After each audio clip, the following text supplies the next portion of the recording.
What you found out. Now, Reza Marashi is the research director for the National Iranian-American Council and previously served in the Office of Iranian Affairs at the US State Department, as is in Washington for us. Now, thank you so much for being with us. Really good to have you on the show. Just how significant do you think the agreement reached over the weekend is?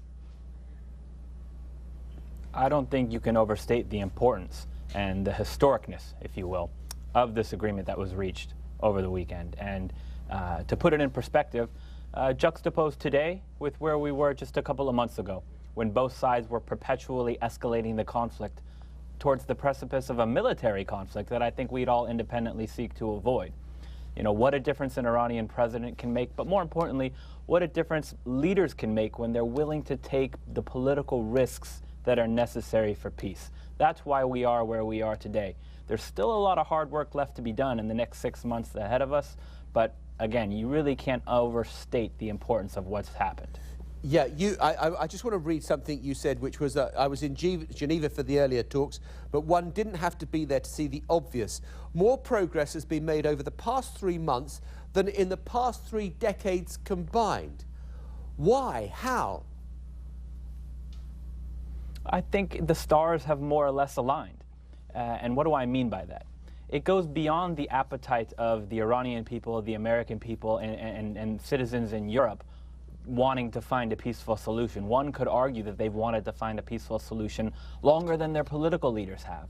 But now you have political leaders in these respective capitals that understand that the only alternative to finding a peaceful diplomatic solution to this conflict is war. There is no other alternative at this point. And frankly, they're going to the podium and they're saying just that.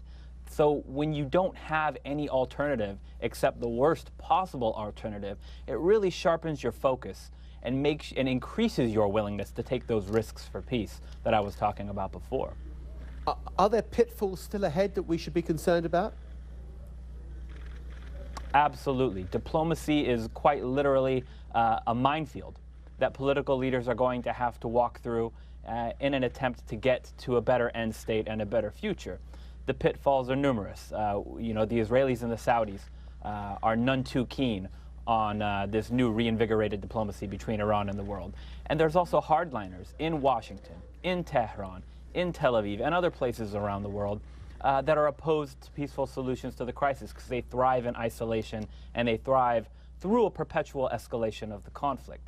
So these political leaders in Washington, Tehran, and elsewhere are going to continue to have to take these risks that they've been taking. That's the only way to find the peaceful solution. We're not quite there yet, but what's happened in the past couple of days has been a very important first step. Well, Reza, what would you advise the State Department to say to Israel now? It said that this was an historic mistake. They need reassurance. Where are they going to find it?